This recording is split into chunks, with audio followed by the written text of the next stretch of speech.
ఎన్ని రోజుల పాటు ఉంటుంది? కొన్ని వారం రోజులు ఉంటాయి, అవి 4 రౌండ్లు ఉంటాయి. ఆశా వర్కర్ ఏం చేయాలా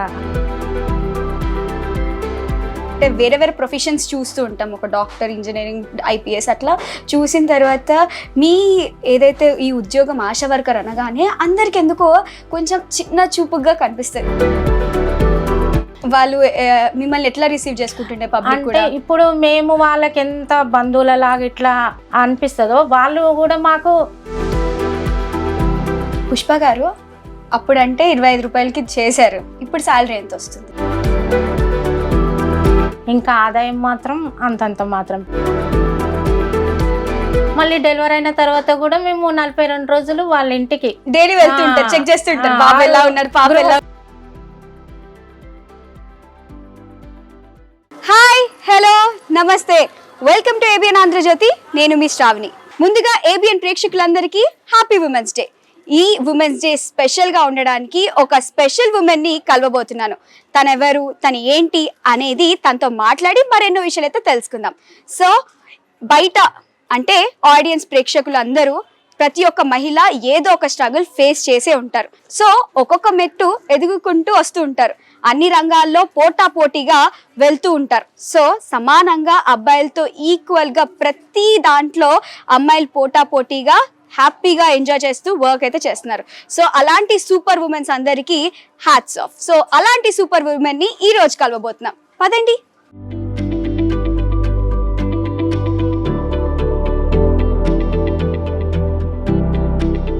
నమస్తే.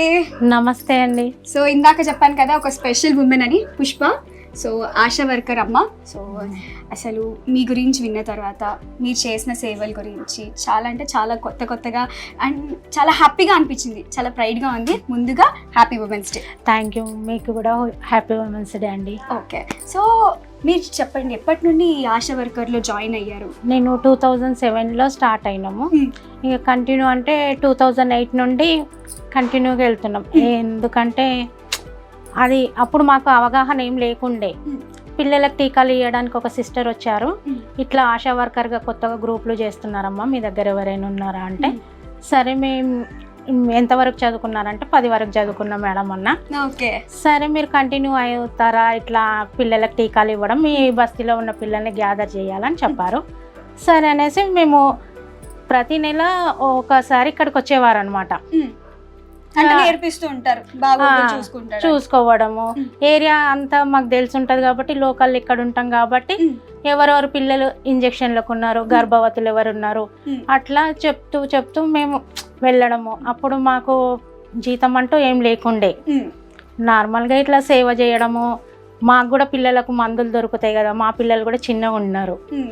అట్లా చాలా ప్రభుత్వ హాస్పిటల్లోకి వెళ్ళి మనం అక్కడ లైన్ కట్టే వాళ్ళకంటే వాళ్ళు మన దగ్గరకు వచ్చే సేవలు అందిస్తున్నప్పుడు మనం కూడా చెయ్యాలని ఇంట్రెస్ట్ తోటి చేసామండి. ఓకే, ఇది అంతా పక్కన పెడితే కోవిడ్ టైంలో మీరు చేసిన సేవలు అంతా ఇంత కాదు. అంటే కోవిడ్ అనగానే అందరు గుర్తుకొచ్చేది జిహెచ్ఎంసీ వర్కర్స్, హాస్పిటల్లో డాక్టర్స్, ఆ తర్వాత జర్నలిస్ట్, మీడియా వాళ్ళు, ఆ తర్వాత ఇంకా ఫీల్డ్లో ఉంది అంటే మీరే. ఎందుకంటే పబ్లిక్కి దగ్గరగా ఉన్నారు, అంత క్రిటికల్ సిచ్యువేషన్లో ఉన్నా కూడా మీరు ఇంటింటికి వెళ్ళి మందులు ఇవ్వడం, అది చాలా గొప్ప విషయం. సో మీ ఆ జర్నీ ఎలా అనిపించింది ఆ టైంలో? అంటే కరోనా వచ్చిన టైంలో ఇంట్లో వాళ్ళు కూడా అన్నారంటే, మీకు చిన్న పిల్లలు ఉన్నారు, ఇక్కడ స్లమ్లో ఏంటంటే బయటికి మీరు వెళ్ళొస్తారు కదా, ఒక్కరికి వచ్చిందంటే అది అందరికి వస్తుంది. మాకు చిన్న ఇళ్ళల్లో ఎక్కువ స్ప్రెడ్ అయ్యే అవకాశం ఉంటుంది కదా, అట్లా అనేసి ఇంట్లో వాళ్ళు కూడా బంద్ చేసే, ఎందుకు నీకు అవసరమా అట్లా అన్నారు. మా అత్తమ్మ ఉండే అప్పుడు, పెద్ద మనిషి ఉన్నది, మళ్ళీ వచ్చిన తర్వాత కూడా ఇట్లా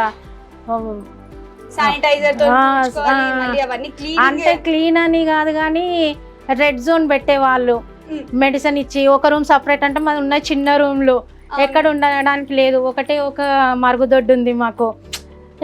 ఆ పెద్ద మనిషి ఉంది, వాళ్ళకి ఏమన్నా కాగల, మాకేమైనా చిన్నపిల్లలు ఉన్నారు కదా అని అట్లా టెన్షన్ పడి వద్దు మీకు అవసరం అన్నారు. ఇంట్లో ఉన్నా కానీ వచ్చే వాళ్ళకి వస్తుంది కదా, ఇన్ని రోజులు చేసి ఎందుకు బంద్ చేయడము అన్నట్టు వెళ్ళినాము, చేసుకున్నాము. అది మాత్రం సర్వే చేయాలంటే కొంచెం మాకు కూడా చాలా ఇబ్బందులు ఎదుర్కొన్నాం. అప్పుడు దేవుడి దయతోటి అయితే ఏం కాలేదు, మంచిగా ఉన్నాం. మేడం లోపలికి వెళ్ళి మాట్లాడుకుందాం కూర్చొని. సో చూస్తున్నారు కదా, చాలా చాలా అంటే చాలా చిన్నగా ఉంది ఇల్లు. కోవిడ్ టైంలో ఇంత చిన్న ఇంట్లో ఉండి పెద్దవాళ్ళు ఉండి మీకు పిల్లలు ఉండి ఈ ఫ్యామిలీని నెట్టుకుంటూ రావడం, బయట సేవలు చేయడం చాలా అంటే పెద్ద విషయం అండి. బయటికి రాలేని పరిస్థితుల్లో మీరు బయటికి వచ్చి ఎంతోమంది కోవిడ్ పేషెంట్లతో ఇంటరాక్ట్ అయ్యారు.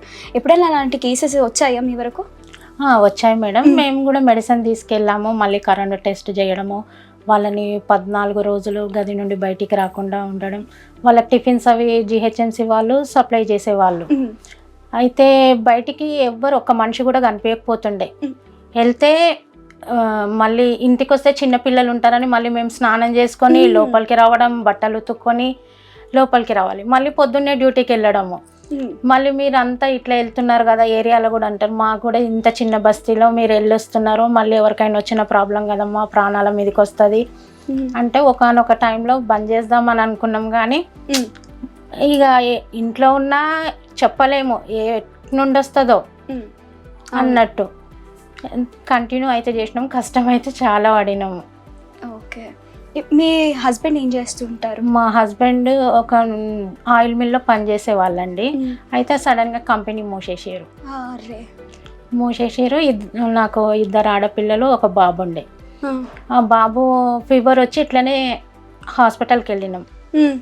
టెస్టులు ఎన్ని చేసినా కానీ అసలుకి ఏముందో అర్థం కాలేదు. ఫిట్స్ లాగా వచ్చింది, చనిపోయిండు తను.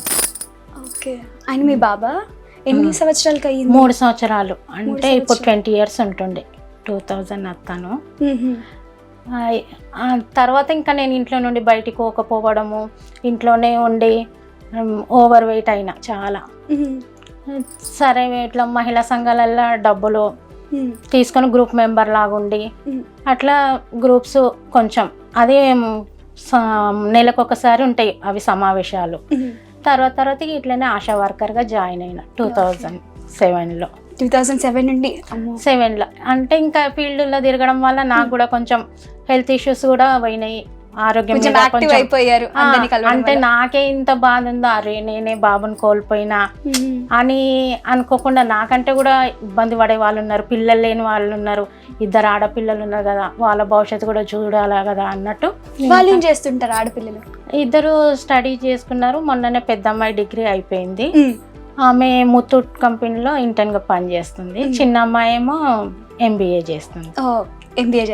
ఓకే, సో మీ జీతం ఎంత ఉండే మీరు స్టార్ట్ అయినప్పుడు? స్టార్టింగ్లో మాకు జీతం అంటే ఏముండేది కాదు, ఏం లేదు.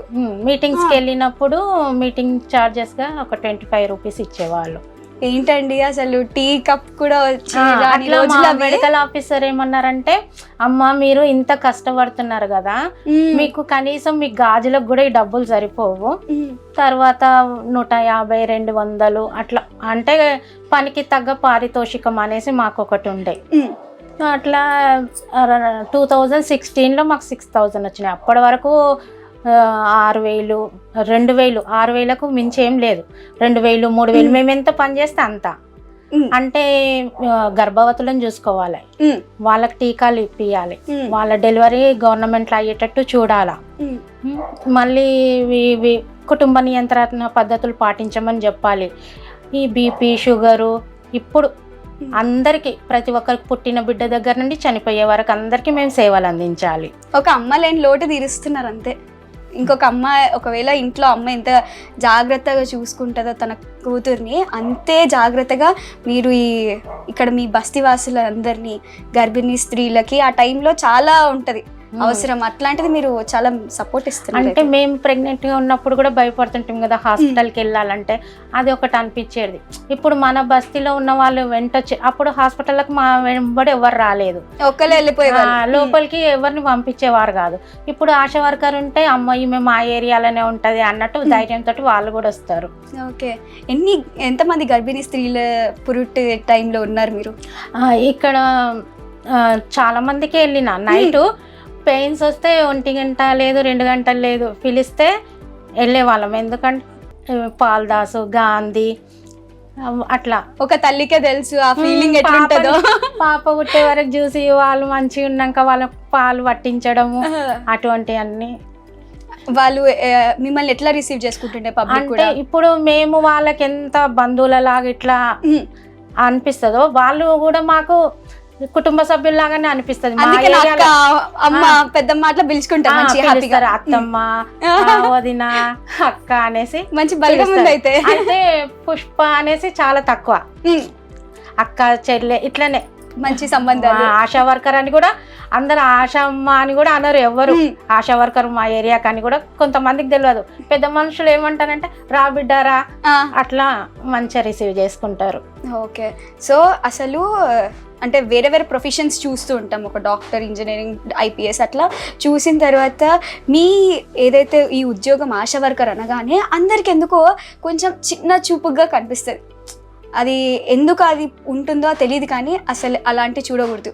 వర్క్ చేస్తున్నాం అంతే, శాలరీ తక్కువ ఎక్కువ అని కాకుండా అందరు సమానం అని చెప్పడానికే ఈరోజు మిమ్మల్ని కలిసాను. ఎందుకంటే ఇప్పుడు తెలియని ప్లేస్లో పోయి చేస్తే అమ్మ ఈమె ఆశ వాళ్ళకి ఏం తెలియదు. ఇప్పుడు ఇక్కడ ఏరియాలోనే ఉండి మనం వాళ్ళకి సేవలు అందిస్తుంటే వాళ్ళు ఏం చిన్న చూపు చూడకుండా గౌరవంగానే చూస్తున్నారు. ఎవరికైనా గౌరవం కావాలండి, గౌరవంగానే చూస్తున్నారు.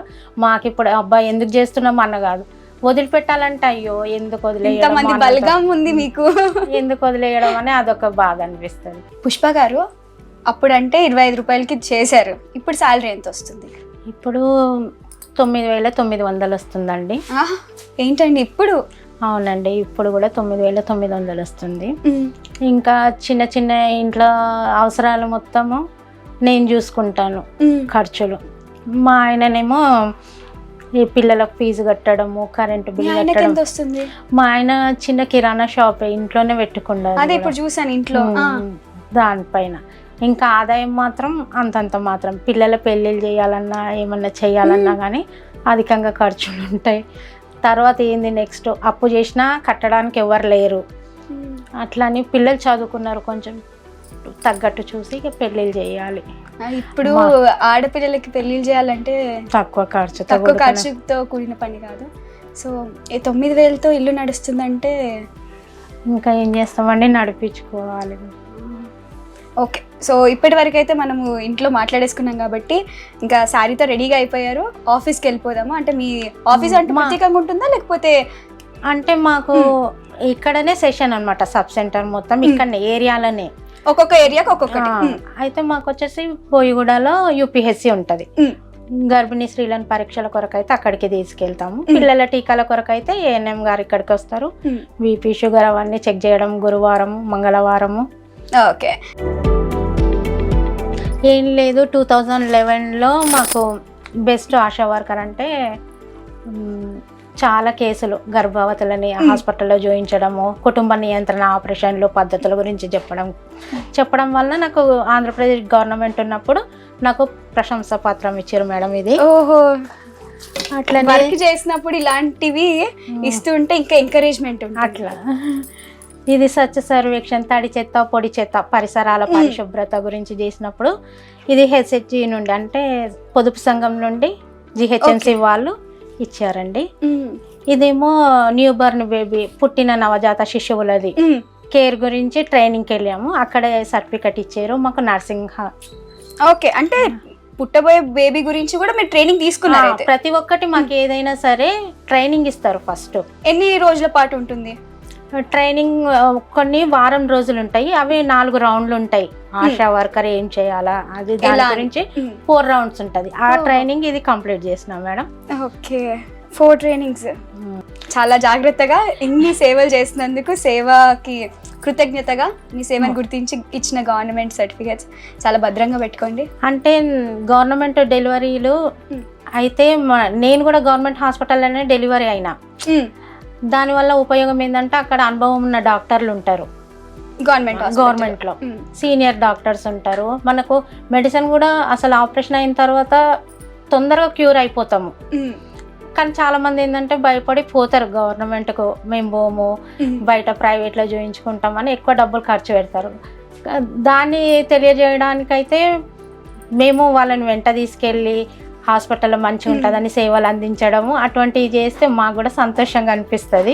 అదే చిన్న బాబు నుండి పెద్దల పుట్టిన బాబు నుండి వాళ్ళు మళ్ళీ డెలివరీ అయిన తర్వాత కూడా మేము 42 రోజులు వాళ్ళ ఇంటికి డైలీ వెళ్తుంటారు, చెక్ చేస్తుంటారు బాబు ఎలా ఉన్నారు, పాప ఎలా ఉంది, సందర్శన చేస్తాము. బాలింతలు కూడా ఎట్లున్నారు, వాళ్ళ పాలు మంచిగా వస్తున్నాయా, ఏమైనా ప్రాబ్లం ఉందా అన్నీ మేము కనుక్కుంటాము ఇంటింటికి వెళ్ళి.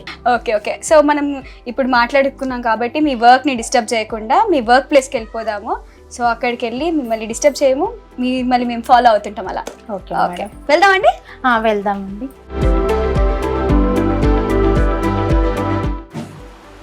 ఏంటండి ఆ బుక్? ఇది మా రికార్డ్ అండి. ఓకే, దీంట్లో ఏమేమి ఉంటాయి? దీంట్లో ఇంట్లో కుటుంబంలో ఎంతమంది సభ్యులు ఉన్నారో దాని మొత్తం ఈ ఏరియాకి సంబంధించిన అంతా ఈ బుక్ లో ఉంటది. ఓకే, సో మీ చేతిలో ఉంది ఏరియా మొత్తం. సరే వెళ్దాం. ఓహో, ఇంకొక ఆశా వర్కరా? ఈమె కూడా సువర్ణ. ఓకే, ఏరియాలో ఎంతమంది ఉంటారు? ఈ ఏరియాకి వచ్చేసి నేను ఒక్కదాన్నే 2500 పాపులేషన్ కి ఇంద్రానగర్ ఆశా వర్కర్ అనమాట. ఓకే, ఈ రోజు పిల్లలకి ఇమ్యునైజేషన్ అవుతుంది కాబట్టి తను ఇక్కడ సెషన్ దగ్గరకు వచ్చారు. ఓకే, ఇప్పుడు మనం సెషన్ దగ్గరికి వెళ్తున్నాం. అవునండి. ఓకే, సో సెషన్ హాల్ ఇది. ఏరియాకి ఒక్కొక్క కమ్యూనిటీ హాల్ ఉంటుంది. సో ఆ కమ్యూనిటీ హాల్ సెషన్లో జరుగుతుందంట. సో లోపలికి వెళ్దాము. సో ఆల్మోస్ట్ ఆశా వర్కర్స్తో పాటు డాక్టర్స్ అలాగే సిస్టర్స్ ఉన్నారు, వారితో మాట్లాడదాం. రండి, మా ఏఎన్ఎం గారిని పరిచయం చేస్తాను. ఓకే, నమస్తే. మీరు ఇద్దరు ఉంటారా? ఏరియాకి ఒకరు. సో ఓకే, ఒక్కరు పుష్ప గారు వచ్చి మీకు రిపోర్ట్ చేస్తుంటారు. సో సదుపాయాలు ఏవేవి ఉన్నాయి, ఇప్పుడు ఏమేమి జరుగుతుంది? అయితే ఏం సదుపాయాలు ఉన్నాయి మేడం, మేమే ఏరియా వాళ్ళ బతిమలాడుకొని కమిటీ ఆడుకొని మాట్లాడుకొని. ఓకే, కిట్లో ఏమి ఉన్నాయండి? ఇట్లా పిల్లకి ఇచ్చే వ్యాక్సిన్ ఉంటుంది మేడం. ఇప్పుడు ఏం వ్యాక్సిన్ వేస్తున్నారు? 5 years వరకు ఇస్తాము, ఏదైనా ఇస్తాం. 0 to 5 years వరకు, 10 years 16 years వరకు ఇస్తాము. ప్రెగ్నెన్సీ వాళ్ళు ఉంటే ఏఎన్సీ టీడీలు కూడా ఇస్తాము. ఓకే,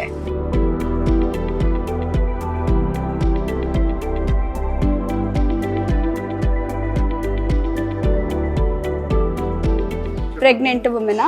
గర్భవతి టీటీ కొరకు వచ్చారండి, రెండో టీటీ కొరకు.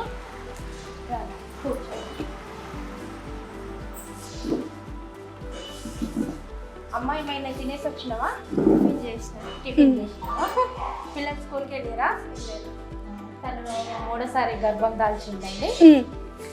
సో ఎలా చూసుకుంటున్నారు? ఈ ప్రాసెస్ అంతా మీకు నచ్చుతుందా?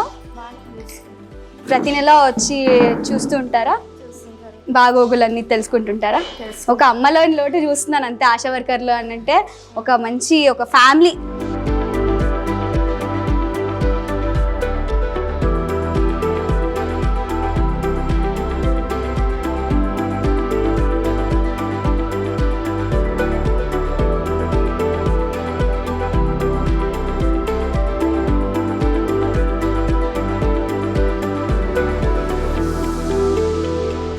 ఓకే, ఇప్పుడు ఈ బాబు ఎన్ని మంత్స్ అండి? 1 నెల 15 రోజులండి. 6 వారాల పిల్లలకి ఫస్ట్ డోస్ వేస్తాం ఇక్కడ. పుట్టినప్పుడు అయితే బీసీజీ వేస్తారు. ఇప్పుడు ఈయన 1 నెల 15 రోజుల బాబు. ఓకే, ఫస్ట్ డోస్కి వచ్చిండు. తర్వాత 2 నెలల 15 రోజులకి సెకండ్ డోస్.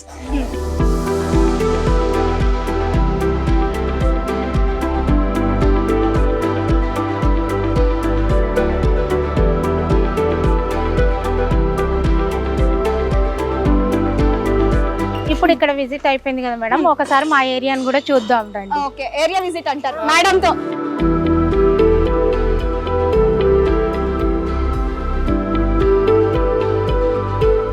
ఎలా ఉంటదండి ఏరియా విజిట్ చేసేటప్పుడు మేడం గా? మీరు బాగుంటుంది మేడం, అందరూ కూడా రెస్పెక్ట్ ఇస్తారు, రిలేషన్షిప్ లానే ఉంటాం అందరూ.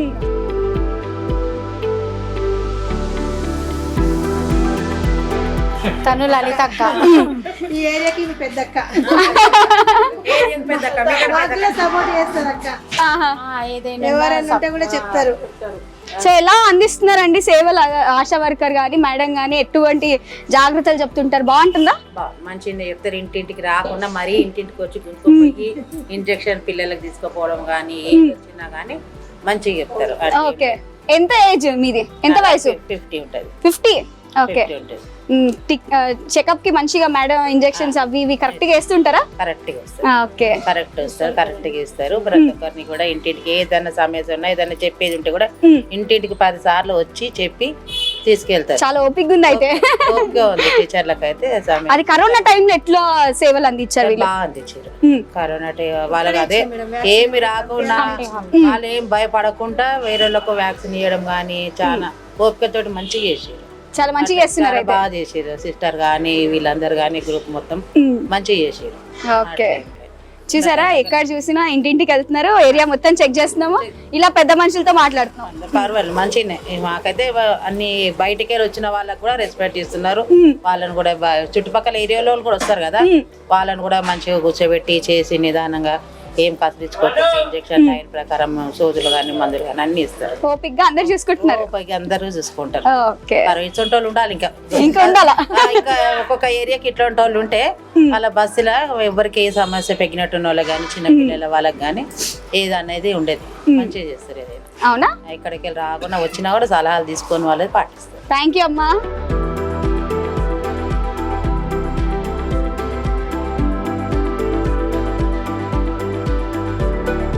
సో హాట్ సమ్మర్, ఇప్పుడు ఎండాకాలం కూడా స్టార్ట్ అయిపోయింది కాబట్టి వర్షాకాలం ఎండాకాలం ఎనీ టైం మీరు వెళ్ళాల్సిందే.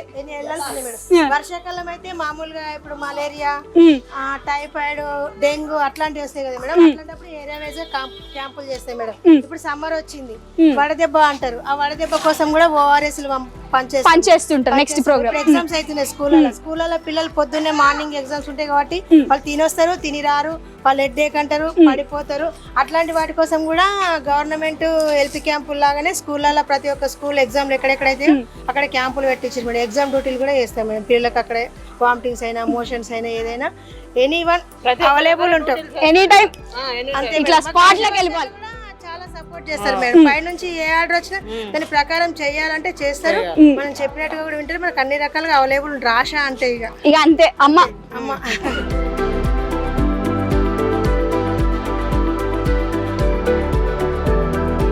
అవునండి, ఎండాకాలం వచ్చింది కదా, తను కూడా పనికి వెళ్ళి వస్తుంది ఉదయము ఎండలో. మొన్న చాలా నీరసంగా కనిపించింది, అట్లా అనేసి అందుకే ఓఆర్ఎస్. ఓకే, ఎండాకాలంలో మంచి ఓఆర్ఎస్ హెల్త్ కి మంచిది. బాటిల్లో ఒక ప్యాకెట్ కలుపుకొని ఒక గ్లాస్ లో చెంచా పౌడర్ కలుపుకొని తాగండి. సో ఈ అందరి సేవలు అసలు ఇంత అంత కాదు, వెలకట్టలేనిది. ఒక అమ్మ లేని లోటునైతే తీర్చేస్తున్నారు. ఒక అక్క, ఒక చెల్లి, ఒక వదిన, ఇంకా అన్ని బాధ్యతలు. ఆడవాళ్ళుగా మనము ఇంటి నుండి బయటికి వచ్చేటప్పుడు చాలా కష్టాలు మనలో మనం ఫేస్ చేస్తూ ఉంటాము. బయటికి వచ్చిన తర్వాత ఫీల్డ్లో ఫేస్ చేస్తూ ఉంటాం. ఇక ఆడపిల్ల అంటేనే అలాంటి ఆటంకులు వస్తూ ఉంటాయి, ఎదుర్కొని శక్తి, స్త్రీ శక్తి అనేది ప్రూవ్ చేసాము. సో అన్ని రంగాల్లో అందరూ ఆడవాళ్ళు సక్సెస్ఫుల్గా రన్ అవ్వాలి, అండ్ అవుతున్నారు కూడా. ఇంట్లో ఇంటి పని చేసుకుంటూ అలాగే బయటికి వచ్చి ప్రతి ఒక్కరు వాళ్ళకి తోచినంతగా ప్రొఫెషనల్గా వాళ్ళ సర్వీస్ని అయితే అందిస్తున్నారు. సో అలాంటి మహిళలందరికీ hats off. So happy women's day అందరికీ. మీ అందరికీ హ్యాపీ ఉమెన్స్ డే. సో మీ అందరితో హ్యాపీ ఉమెన్స్ డే చేసుకోవడం చాలా హ్యాపీగా అనిపిస్తుంది. సో ఈ ఫ్యామిలీ ఆశా వర్కర్ ఫ్యామిలీ. రండి పుష్పక్క. సో ఈ అక్క సేవల్ని చూసి, ఈ అక్క గురించి తెలుసుకుని మనం వాళ్ళ ఇంటి వరకు అయితే వచ్చి తన లైఫ్ స్టైల్ ఎలా ఉంది అనేది తెలుసుకుందాం అనుకున్నాను.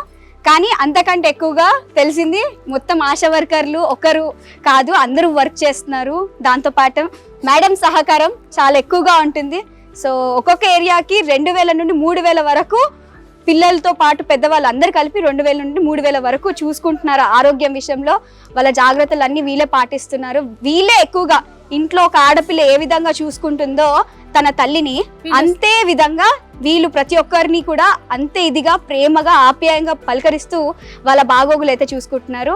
సో ఇలాంటి మహిళలు ఎంతో మంది ఉన్నారు, సెల్ఫ్ ఇండిపెండెంట్గా ఉంటూ రేపటి రోజున మనం ఏ విషయంలోనూ ఏ రంగంలోనూ కూడా తక్కువ కాదని ప్రూవ్ చేద్దాం.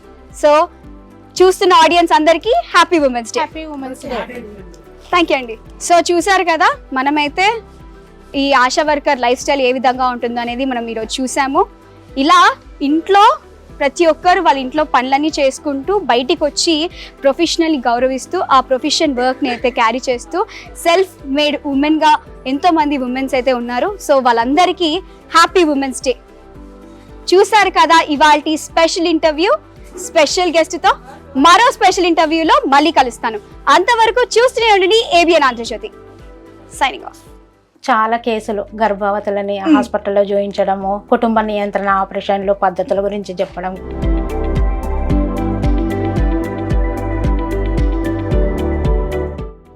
చెప్పడం వల్ల నాకు ఆంధ్రప్రదేశ్ గవర్నమెంట్ ఉన్నప్పుడు నాకు ప్రశంసా పత్రం ఇచ్చారు మేడం. ఇది ఓహో